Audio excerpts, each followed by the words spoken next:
Chers camarades, je vous apporte le salut fraternel du syndicat EFO du Centre hospitalier public du Cotentin à Cherbourg, dont je suis la secrétaire générale. Syndicat EFO, qui est majoritaire dans cet hôpital avec 40% des voix aux dernières élections en 2011.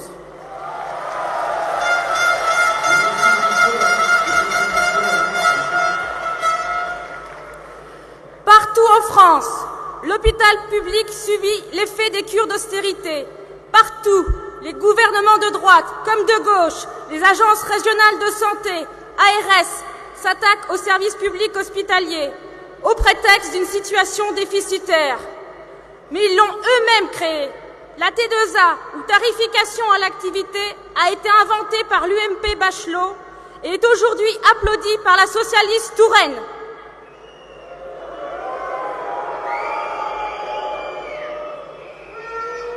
À Cherbourg, c'est aussi le résultat de la désertification médicale de la presqu'île du Cotentin, alors que nous avons 3 grandes installations nucléaires à la ronde et que nous sommes au service de 200 000 habitants.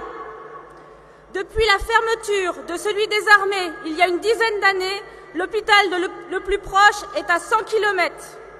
C'est dans ce cadre, camarades, que nous sommes en conflit depuis 1 an contre notre direction. Elle s'évertue à appliquer un plan d'ajustement structurel parce qu'ils ont calculé un déficit cumulé de 21 millions d'euros. Ils voudraient faire payer la crise aux 2200 agents de l'hôpital.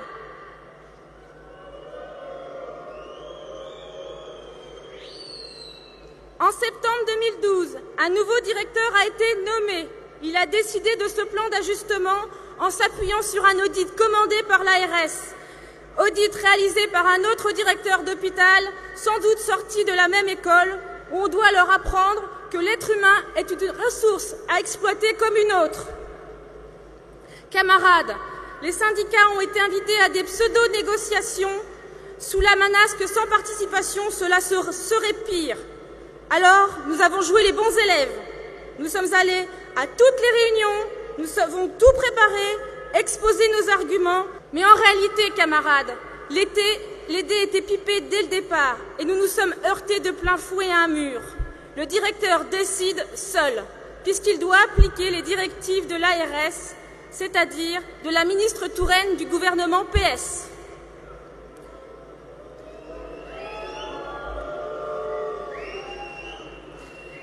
Donc il y va, notre directeur. Il réorganise tout l'hôpital avec des mesures qui frappent les acquis sociaux et les conditions de travail. Suppression de 7 RTT sur 15.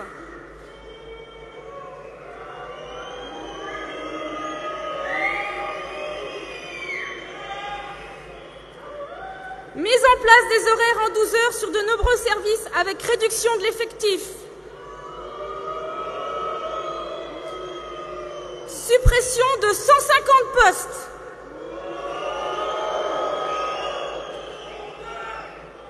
Obligation d'étalement des congés d'été du 1er juin au 30 septembre. Et la contrepartie, dérisoire. D'une part, une conciergerie, une belle néothérapie, un plan de départ volontaire et un accès au temps partiel. Et d'autre part, 42 misérables mises en stage quand on sait que l'on a 600 contractuels sur l'établissement, dont plus de 200 ont plus de 6 ans de contrat sur l'établissement. Honteux!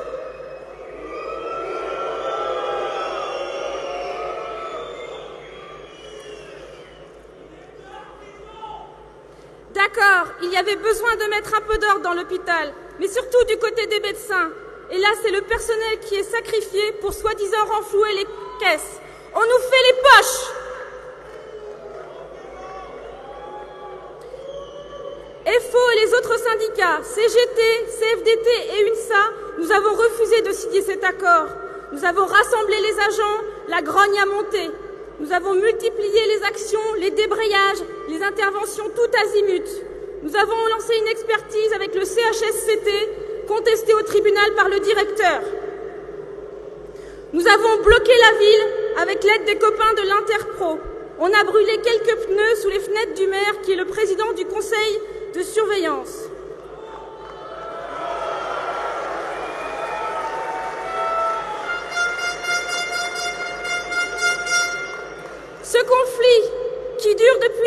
mois est épuisant pour les agents qui travaillent avec une tension supplémentaire dont ils n'ont vraiment pas besoin.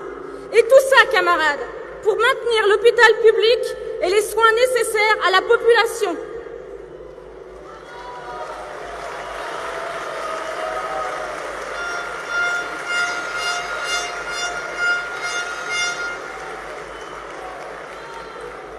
Avec la Fédération des services de santé, nous avons été reçus au ministère de la Santé pour dénoncer cet accord inacceptable et les pratiques de notre directeur.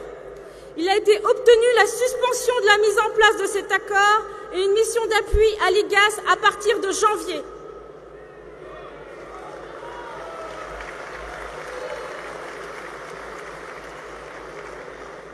J'ai oublié de vous parler de la CFDT.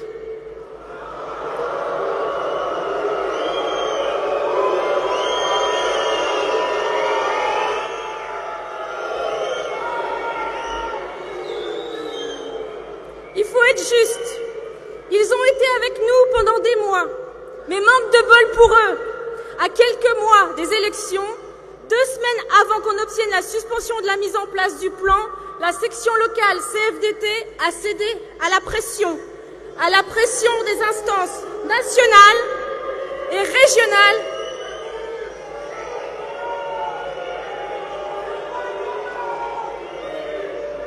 Mais surtout, ils ont cédé à la pression de notre directeur, lui aussi CFDT.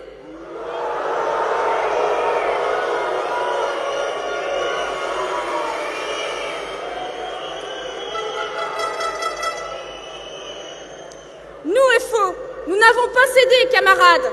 Malgré les pressions énormes de toutes parts, nous n'avons pas lâché. Aujourd'hui,